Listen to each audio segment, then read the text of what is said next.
Welcome back to the Recovery Room. I'm Tim Tedder. Today's episode is personal because it addresses something I lived through, and I'm reaching out to anyone who might be experiencing the same thing. It's for anyone who's stuck between two competing choices, between your spouse and another partner.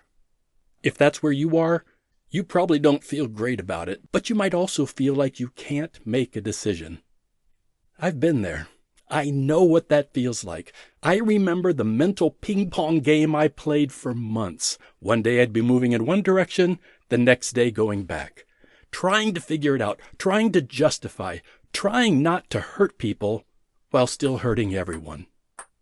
That's what we're going to talk about today. The ping-pong effect.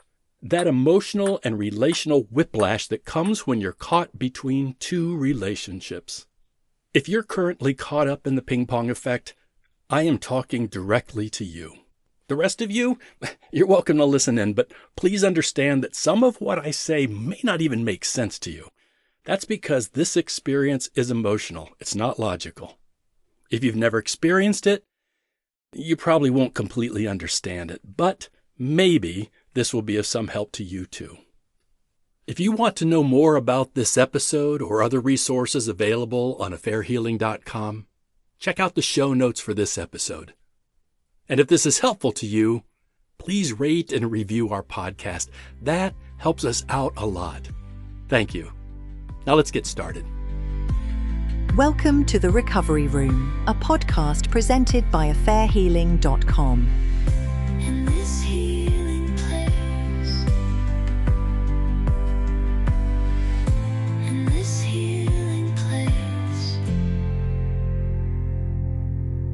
Let me start by telling you a bit of my story, not because it's dramatic or special, but because it's real. It's honest. Maybe something in it will sound familiar. When I had my affair, I didn't set out to betray anyone. Now, that might sound ridiculous, but it's true. I didn't go looking for it. I certainly didn't think, I'm going to go blow up my life. During the 16 years of marriage before my infidelity, if you had asked me my personal thoughts about having an affair, I would have answered sincerely, that's a line I will never cross. And I would have meant it. But there came a time when various circumstances lined up in my life in such a way that I found it easy to justify a little compromise. And that first little compromise led to others. And in a very short time, I was involved in a relationship that was both emotional and sexual. I lived in that secret world for a while. And before the affair was discovered, I was single-minded in my choice to take any opportunity to be with the affair partner. I didn't wrestle with which person I was going to ultimately choose because, frankly, I hadn't given any thought to leaving my marriage. I was simply focused on enjoying a connection that seemed so natural, so easy, so different from anything I'd experienced in a very long time, maybe ever. The more time I spent with the other woman, the more connected I felt. Eventually, the affair was exposed. When I was faced with doing the hard work of repairing my marriage, that's when the indecision hit hard. Part of me wanted my marriage to survive.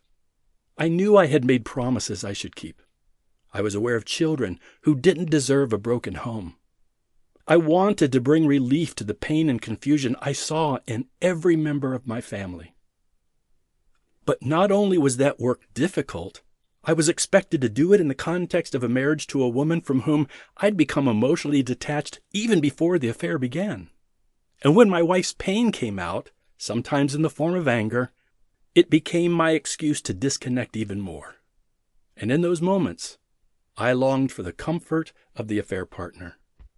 After all, why should I work so hard on a marriage that I thought could never match up to the natural, intimate connection I felt with the other woman? So, after some time, I reconnected with the affair partner, telling myself, this is what I've been missing. This is the love I deserve. Then, after some more time, I'd look at my wife and my family again and think, what am I doing? I can't just throw this away. They deserve more from me. But I didn't stop. I didn't choose. I just pinged and ponged. I'd rehearse conversations in my head. One day, I'd feel determined to come completely clean to my wife and end the affair.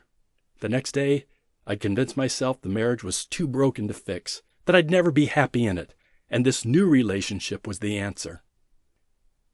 From the outside, this seems crazy. From the inside, it feels real. But it's exhausting. It's shameful. It's also incredibly common. And here's what I didn't realize at the time. Indecision is not neutral. It's a slow bleed. The longer you stay in that space, the more damage you do. To your spouse, to your affair partner, to yourself. I used to think I was protecting people by not making a choice. I didn't want to hurt my wife. I didn't want to hurt the affair partner. I didn't want to hurt myself. But in reality, I was doing the opposite. Everyone was in some kind of pain, and no one had clarity. My wife lived in uncertainty, suspicion, emotional chaos. The other woman lived in false hope and frustration when I backed off. And I was fractured, disconnected from my own integrity. Here's the brutal truth. Indecision prolongs trauma. Indecision undermines trust. It delays healing, and it often leads to regret. You think you're buying time, but you're really just spending it badly. In my experience, the longer the delay, the messier the ending will be. I just need to figure things out. I don't want to make the wrong decision. Well, that sounds noble, but your indecision is self-protective. You're playing it safe.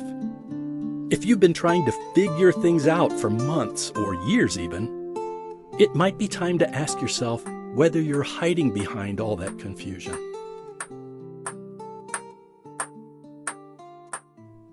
So why do people stay stuck in indecision? Well, here's what I've noticed in myself and in others I've worked with. People stay stuck out of fear of loss. You're afraid that no matter what you choose, you're going to lose something important. Well, that's probably true. You might as well accept it. You're going to lose something. There's no win-win solution. Whatever you decide, someone is going to get hurt, and you're going to let go of someone. You can't avoid it. Not choosing still leads to loss. My experience is a common one. I didn't want to lose either option. I didn't want to be the one responsible for ending either relationship. And in the end, I lost them both. Another reason people stay stuck is out of fear of regret.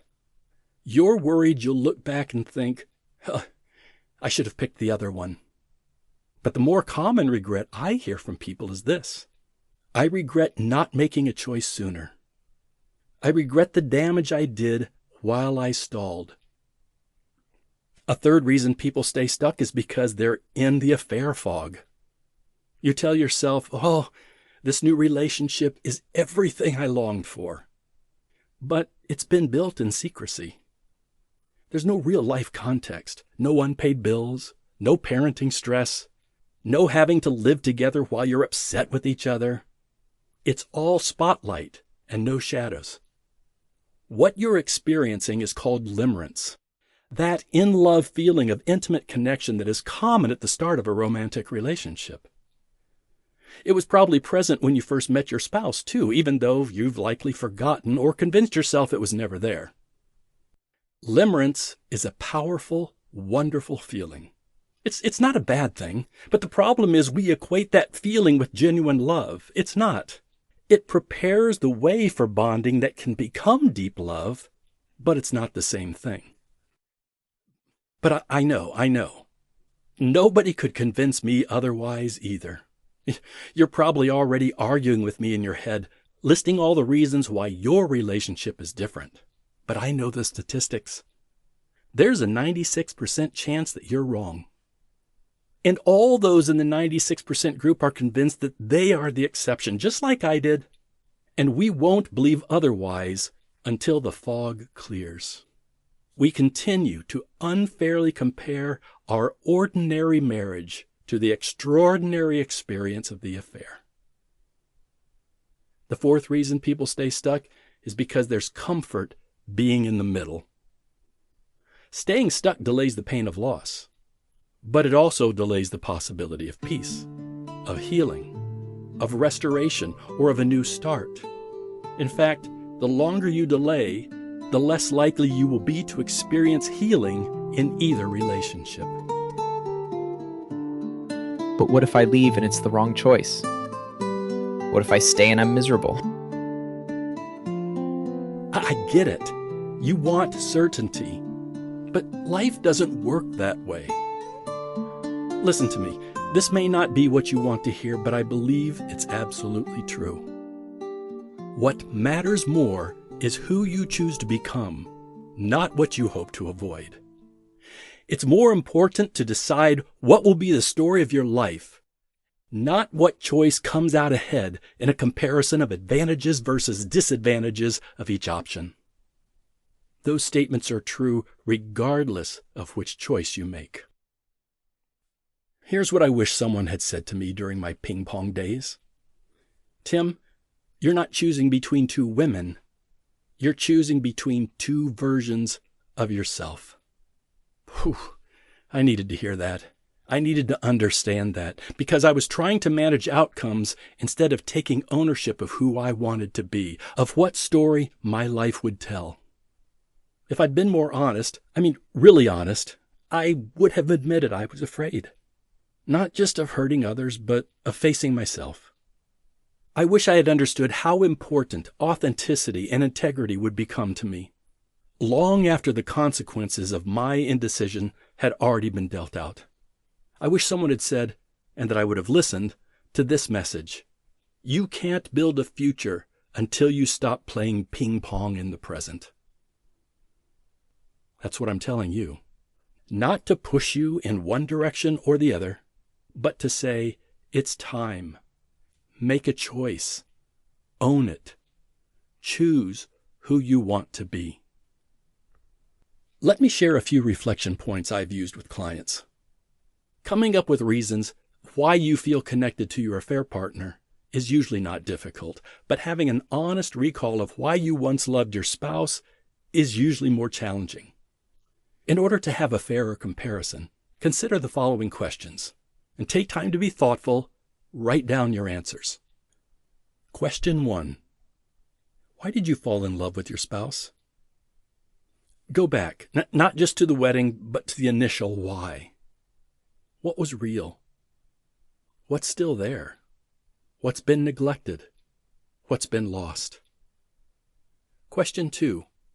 Recall some moments when you once felt especially connected with your spouse. Now, you may have forgotten these, but I bet you had them at one time. Be more honest about what your marriage used to be, even if it's different now, by remembering the close connection and pleasure you used to find in being together. Question 3. How did you respond to disappointments in your marriage? Did you try to repair them? Did you pull away and stay silent? Did you get angry and blame? Be honest. What responsibility do you take for the problems that have settled in your marriage? Question 4. What story are you telling with your life right now? Is it a story you'll be proud to retell? Or is it a story that feels off course? And question 5. What would the future you want you to do today? Imagine the version of yourself 10 years from now. Go deeper than just examining your circumstances and consider what values that person possesses. What choice do they hope you made today? It's hard to make a choice when you're constantly being reminded of the tensions that are pulling you in opposite directions. Your motives are a mix of duty and desire. Maybe what's being demanded of you feels overwhelming. If so, you should create space to consider your choice. Take some time to separate from both relationships, to consider what's happening, and determine your next steps. If you do this, here's what I'd recommend. First, prepare to establish boundaries in both relationships. You need some distance from both your spouse and the affair partner, from both the tensions and the comforts, to think more clearly. Number 2, communicate with both individuals, letting them know how much time you need apart from each relationship. Of course, if you have responsibilities like parenting, don't neglect those, but do them without getting wrapped up in conversations about choices. Number 3, protect the space. You may be tempted to get caught up in the tension of one relationship or seek relief from the other. Try not to do either, at least for a while. And number 4, and this is important, talk to someone. This is too much to process on your own. Find someone you respect who is trustworthy and willing to help you process what you're going through without trying to force a particular choice. I've worked with people who stayed in their marriages and found a new kind of connection. I've worked with some who ended their marriages and rebuilt something healthy. But you know what I hear most from people who stayed stuck for too long? Regret. Not because they made a particular choice, but because they didn't make one sooner. Because they let fear keep them from moving.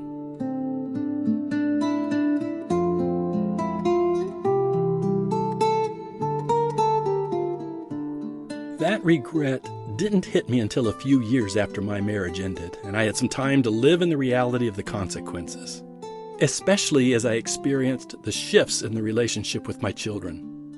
One night, all of the built-up, unrealized regret came pouring out of me, and I woke up sobbing. I felt remorse more profound than anything I'd felt before. It was too late to change my past or fix the broken things, but it was a moment when I would have given anything to turn back the clock and try. That same sentiment is expressed by another man who posted this in our forum. Every single day, I wake up thinking about my mistake. Every single night, I fall asleep, regretting. And all the hours in between, I function as best I can to live my life and improve myself. To reflect on the mistake and why I did it. I didn't know what I had until it was gone. I want to go back in time and smack myself and say, wake up! Listen, you deserve peace. Your spouse deserves clarity. Your affair partner deserves truth. But no one gets any of that until you decide. Thanks for letting me be honest with you today. If you're feeling the tug of indecision, if you're stuck in that ping-pong match, I hope something here helped. Not to give you the answer, but maybe to help you take one step closer to it. If you're ready to start choosing with clarity and courage, there are resources at affairhealing.com. You're not alone. We'll be back soon with another episode. Until then, keep doing the work, keep telling the truth, and keep choosing the person you want to become.